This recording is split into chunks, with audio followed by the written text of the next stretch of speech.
Let's get this painting started. I like to use Utrecht canvases because they have extra bracing in the back and they have a really beautiful canvas surface that has already been pre-primed with gesso. All of my materials are archival quality and should outlive me by a really long time. For this painting, because there is so much detail, I started with a very detailed full-size sketch and then applied it to my canvas using carbon paper. Next, I mixed up the colors and laid in the background, mapping out exactly where I want the fish and the boats to go.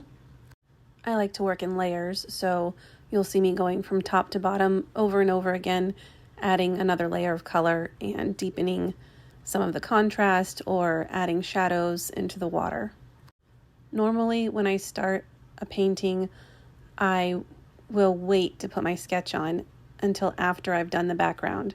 But because of the detail that's involved in a piece like this, I go about it completely differently. When composing a painting that is tall and vertical like this, I will start at the top and work my way to the bottom so that I don't smear anything on the way down. And I will also work from the things farthest back in the background to closest to the viewer. In this case, the things that are farthest away are the island itself, the Boca Grande lighthouse that everyone is familiar with, and all of the extra buildings that are down there. There are a couple of water cisterns, there's an American flag, there's a Florida state flag. It is a park, so there's a lot of detail that I like to add in, including some of the rocks on the shoreline. As we go, I will be painting each boat as it gets closer to the foreground of the painting. And then finally the tarpon, which are the biggest item in the front. The first boat that I painted was called Bird Dog, and it was a boat that was owned by the person that commissioned this artwork. The second piece that I'm working on now is the Sitara. Sitara was Mark Futch's boat, and this boat has been around in tarpon season in the past for absolutely ages. Mark, sadly, is no longer with us, and he also used to fly the seaplane that everyone was so familiar with. Mark was a multi-generational Boca Grande native, as are many of the people in this painting. Melissa Joyner is going to be seated in the back of the Sitara as well, and you know her from our local icon, Whitten's Marina. This whole painting really is full of symbolism. It's full of local legends. It's full of history. And I love representing the people of this beautiful, one-of-a-kind place called Gasparilla Island. The next boat that I painted was the Spook. Nat Italiano owns the Spook, and it has gone through some changes over the years. So this is painted the way that the Spook looked in 2024. So it's a recent rendition of it. Another painting that I did, I painted the Spook before its renovation, and I called it Old School because that's how the boat used to look. Now, Nat Italiano's son, Nelson, has the Little Spook, and that boat right there with the green top that I'm working on is Little Spook. Both of these Italiano boats are some of the most comfortable boats I have ever been on, and I so much love fishing, tarpon fishing specifically, with these guys. They are like family to me. And finally, this beautiful yellow boat in the foreground is called All Night Long, and this is the boat that is owned currently by the person that commissioned this piece of artwork from me.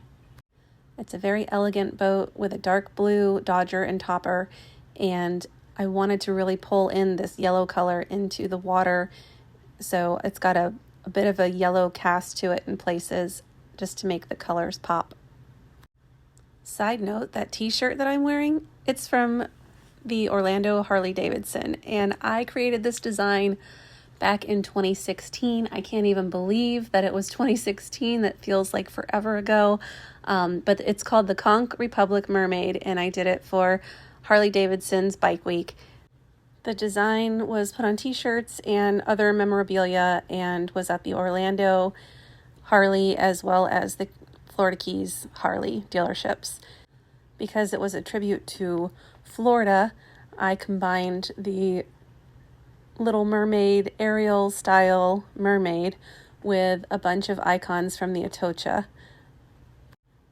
For those of you that don't know, that was a shipwreck that was found off the Keys with emeralds and lots of gold coins and piratey things. Anyway, moving on. Here I am adding some detail to the water of the boat. It's funny, when I paint things underwater, I actually paint them as if they're not underwater, and then I add the water detail right over them. And if I need to distort them some to make them look like they're underwater, then that is how I paint water. It's kind of my process. Let's see. On the spook, I've got lots of people. There's Captain Nat leading a fish. I'm actually the one catching the fish on that boat, which I think is super cool. And then we've got Aunt Boozy and Jody and Janet all on the right side of the boat. On Nelson's boat, the little spook, we have Captain Nelson, and we've also got Renee and Allison, Cannon and Julie, and they are our local celebrities because they win the Ladies' Day tournament, and that is where this photo was taken. Love you girls. Also jealous of you girls. One of these days I will win that tournament and I will own that jewelry. Thank you very much. For those of you that don't fish in Boca Grande during the Tarpon tournaments, there is a huge friendly camaraderie style competition that goes on. It's kind of like our little Super Bowl, honestly. We compete to win big jewelry usually, and whoever's got the jewelry gets to walk around with their head held high for an entire year, sometimes more. And while it sounds ultra competitive, at the same time there's things like taunting and shenanigans in the past that you have to be here to participate in. So I hope for some of you that love tarpon fishing but have never experienced what it's like to fish in Boca Grande that you get to do it someday, because it's completely different than fly fishing for tarpon. It's not at all like catching a tarpon in the shallows or the flats. Boca Grande Pass is the deepest natural channel on this west side of Florida. And so the tarpon gets stacked up in the pass, and these big, heavy drift boats will go to the top of the tide, let down their shrimp or their crab or their squirrel fish, and drift through the school of tarpon and wait for the fish to bite. There is no chance of snagging a fish when it's done this way because the hook is firmly into the live bait. And so when the fish hits, it's incredible. They open their great wide mouths and create a vacuum and really suck the fish into their mouths.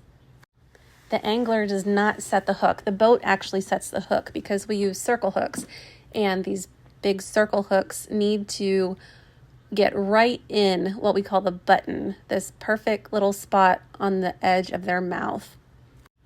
Otherwise, with all the bony plates in the tarpon's mouth, there's no way that that hook is going to stick. So it has to be positioned just right. And when a fish is hooked that way, you just hang on and prepare for an awesome fight. I was on Nelson's boat, the Little Spook, when I got a 170-pound tarpon hooked one night, and it was the best fight. And I was so tired, but I was also so excited and had like so much adrenaline that I was just shaking and happy, and it was just so much fun. I love tarpon fishing. Plus, I think these fish are absolutely stunningly beautiful. They have giant scales. They're not small-scaled fish. They have these great big silver-tipped scales, and the ones that are along their back, the dorsal side, are tipped with gold. It looks like gold. It's just so cool. And each scale has so much iridescence and depth to it. I love trying to catch that and capture that in paint. That's one of the fun things that I do when I paint. I try to make a relatively flat, dull paint appear to be shiny and full of life and iridescence. It is quite a trick to learn. And if you've watched my videos before, you know that I do not use black. There is no way to get the depth of color that I like to have in my fish and in my paintings. If I were to use black, it would just flatten it out and dull it out and absolutely kill it. So to preserve life, it has to be black free. My process is also one of layering and layering and layering some more with colored paint that you can actually see through. So that's how I get the shininess to the scales. That's how I get the color of the water reflecting in the scales. And it's how I add dimension and weight to the animal. They really start to come alive right about now when I add the brightest highlights. So you'll see that there's already some light and shadow in this piece, but the more I work on it, the more contrast I add by darkening the darks and lightening the lights. Each time I paint a piece, I try to improve on the last time I painted that same fish or that same scene.